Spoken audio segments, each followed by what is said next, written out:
Hello there, and welcome to this edition of the ADIPEC Energy Dialogues. This is a series of conversations that we have with leading experts from around the world in the energy sector. And of course, now in the run-up to ADIPEC 2021. I'm Etna Trainer, your host for the programme, and I'm delighted now to welcome the President of Oil, Gas and Petrochemicals from Schneider Electric. Chris Dartnell joins us. Chris, lovely to see you. Nice to see you.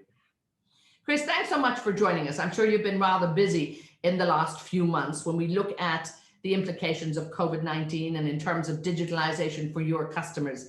Have you seen an acceleration in terms of uptake in digitalization and probably a whole new focus forward? Absolutely. I guess we all observe that whilst many of us have been static and not able to travel, we've been maybe busier than usual. And part of that is digital technologies have helped us to get there. I think the digital transition is in place, is rolling, and what this terrible pandemic has done is accelerated. You know, there's plenty of surveys that say that digital has advanced per month in the same way it was advancing per year in previous times. So almost everything is changing with digital. It is indeed. And when we look at the benefits of digital, I mean, I think ultimately that's what every client is going to want. Talk to me about, you know, efficiency, effectiveness, really how technology actually, you know, also maybe reduces energy and complexity in terms of, you know, a process. So lots to say here because it's a fundamental change. And I guess what it starts really with the transformation. I mean, we have an awful lot of technology which we can get excited about, and others too, but eventually it starts with changing processes and the willingness to transform. So it's not about doing the same things with digital, it's about doing processes differently. And when that's done, it drives incredible efficiency. And it is, I think, the key to the efficiency and the ongoing success of our industry. And it happens in many ways. So we think about it often in terms of integrations. What can you bring together? So one of the enablers for that is the cloud technology. And the cloud is simply a great aggregator of data. And data's around, but it's how can you use data to change your work process and to change the way you make decisions?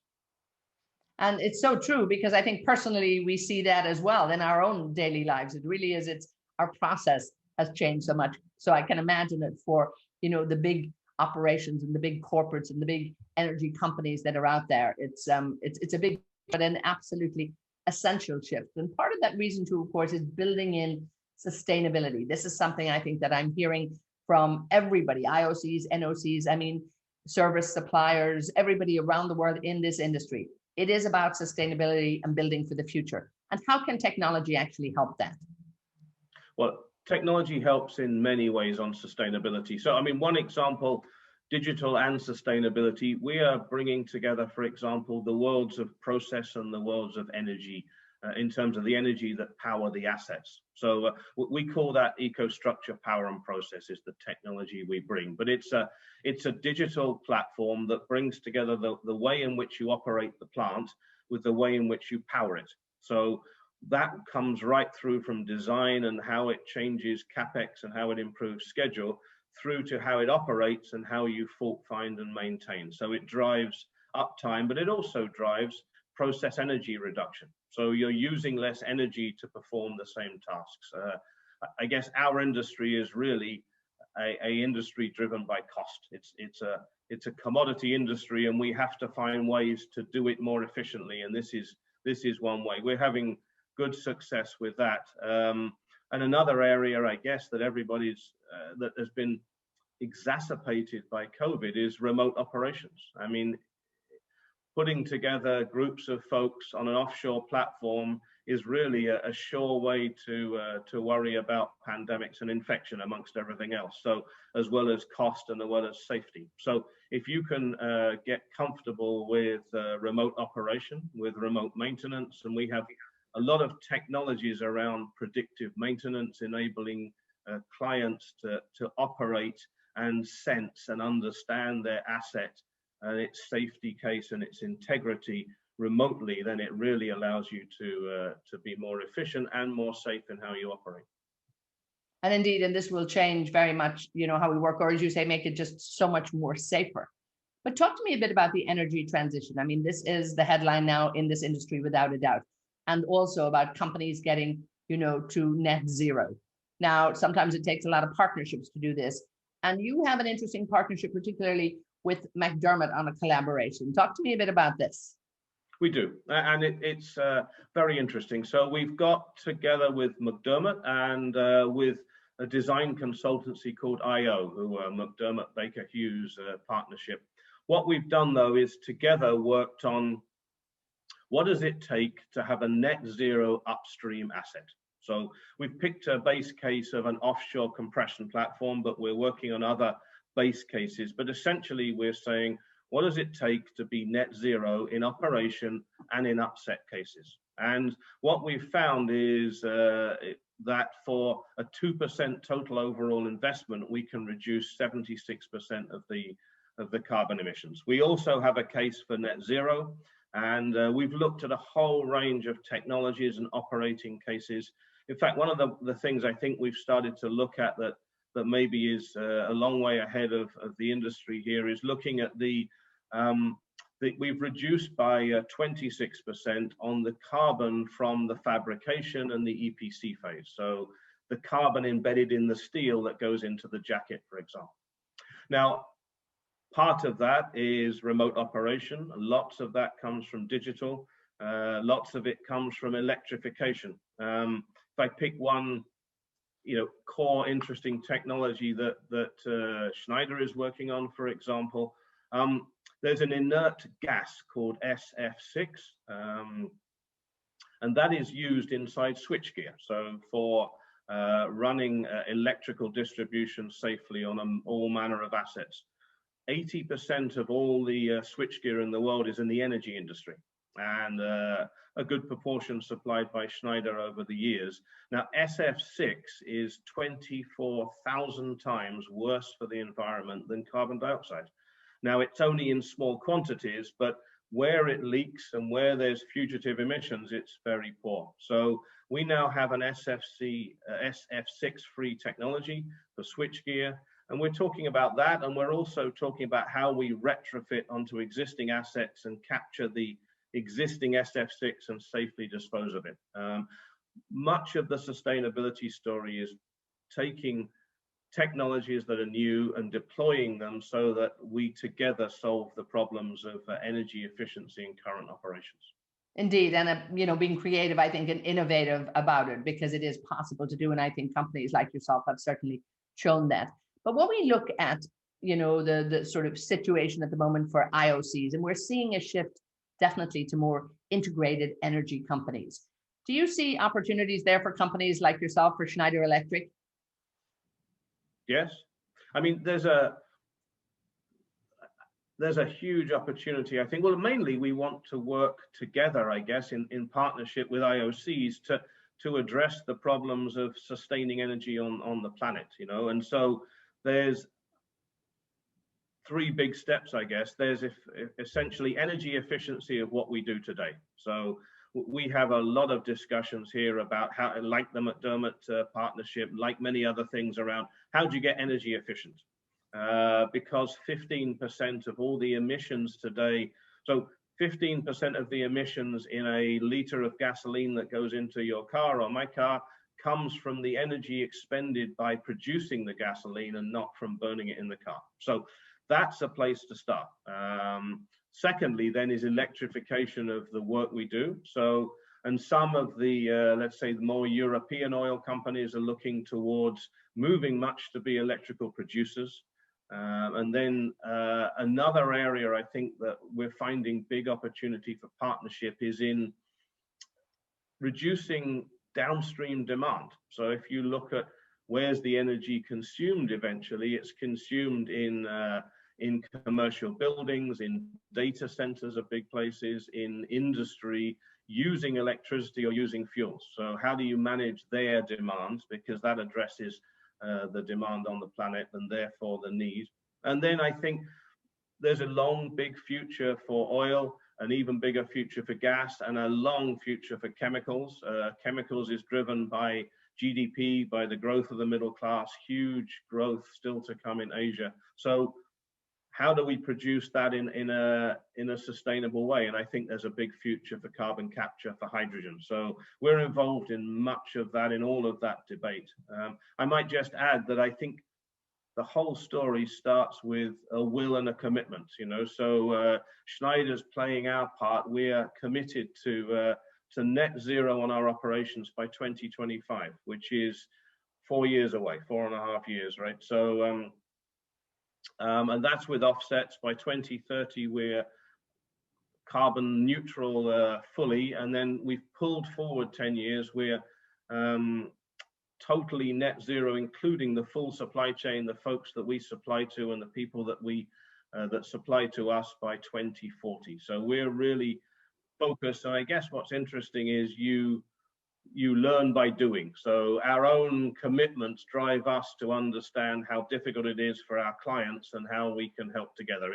It's a shared problem in life, I guess. And I guess, you know, it's so encouraging, I think, to hear these commitments and to actually then, you know, hear of many of the actions that have been taken. I think in ADIPEC 2020, from many of the CEOs, we really heard, you know, the actions that are actually happening in the industry. And this is very exciting. It's not just talk, it's things are being done to actually get to net zero. So it's a very dynamic time in the industry. Just let's stay for a minute with the concept of partnerships, because I think if we look at the industry, it really has become a lot more embracing and holistic in many ways over the years. It's really changed. What do you see that concept of partnership? What does that mean right now for a company like yourself? Because you have to be in partnership with these people rather than just be a supplier. Yes, and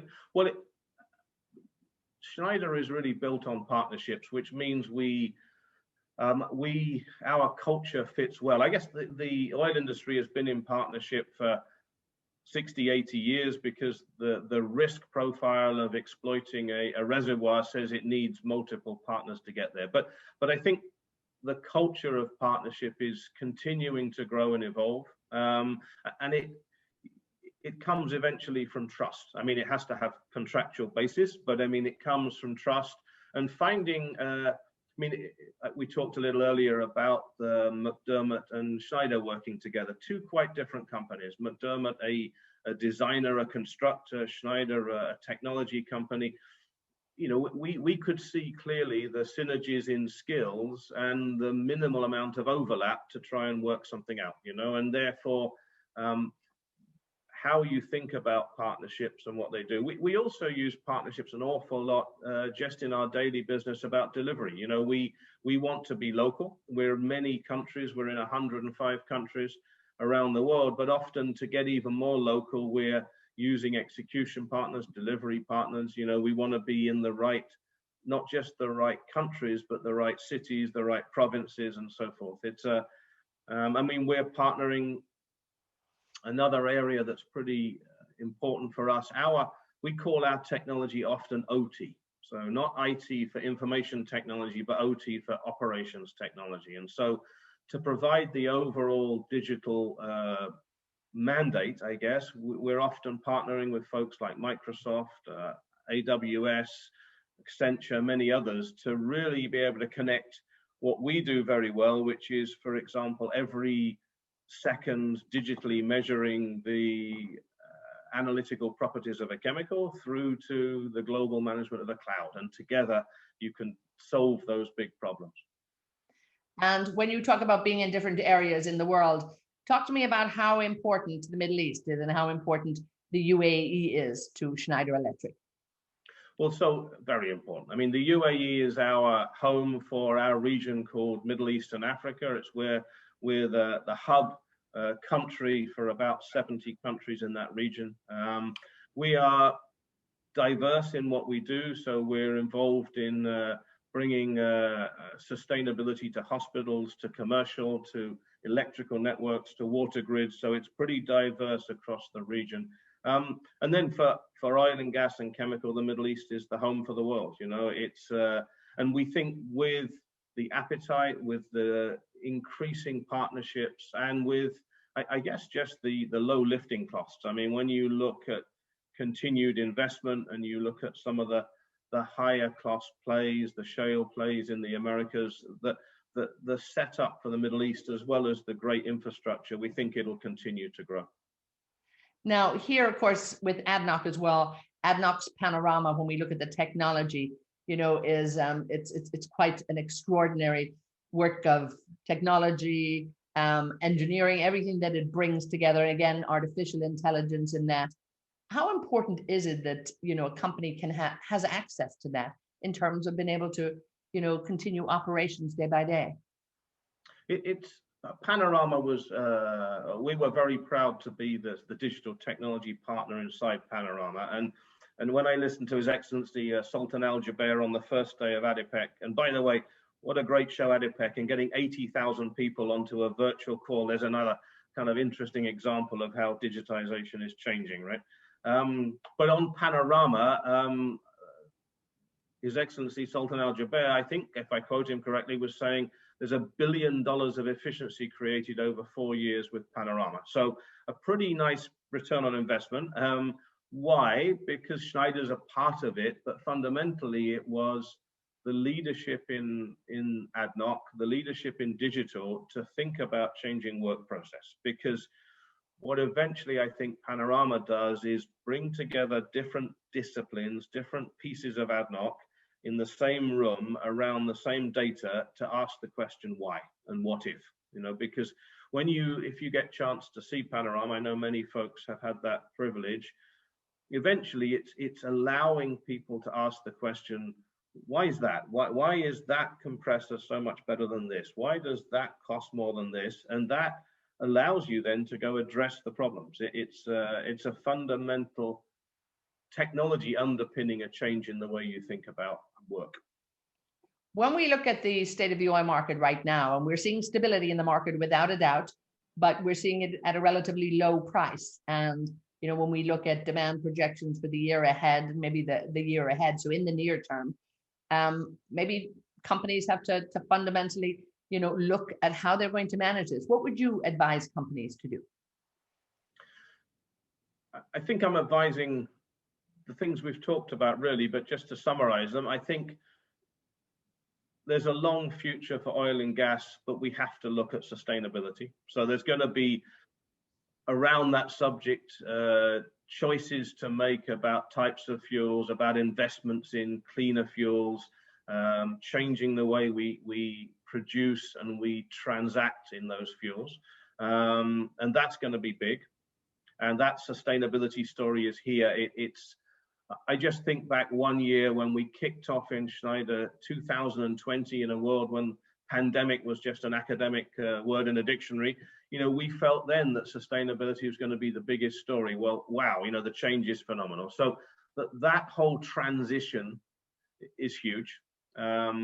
Underpinning that then is efficiency and digital transformation, because the folks that can work out how to change their digital processes and how to really work differently will be more successful. And at least I think since COVID, we're looking for more markers, but I would say a year ago, the digital adoption in oil and gas was clearly behind industries like retail or banking and how they change their work processes. So lots to do there still, and how we scale. So sustainability, digital transformation of work process, and then continuing to focus on the fundamentals, which have always been there, which is safety and cost and efficiency. And digital and efficiency go so well together. And again, you know, when we look at the narrative in this industry, even as you say, it has changed tremendously, and it's coming with commitments and it's coming with action. It's a very dynamic time. Are you encouraged that when we look, especially at the digital take up as well, I think more than anything else, we're on this journey and there's really no way back? Because I think if anything else this year, companies have really realized the value that it has added to their lives and to their operations. I'm encouraged. I guess I'm an optimist, but I'm encouraged because I think our industry is pragmatic and agile, and I think that's what gets us there. So listening to Patrick Poigny of Total, he's saying, look, you know, this is a difficult time, but we went through a 2014 oil crisis and a 2007 oil crisis. So we're adept at handling big change. And I think that's a fundamental. So once we assess the change and decide on the strategy, then it's an implementation. I think digital is now in 2020 getting adopted at a good rate. I think before we were just looking at technology as a something to deploy to help us. Now I think we're starting to look at digital to change the way. I mean, going back to something I was just talking about, we would have laughed, I think, 12 months ago if we'd said at ADIPEC 2019 that 2020 would be virtual. It just wouldn't have been something we could conceive.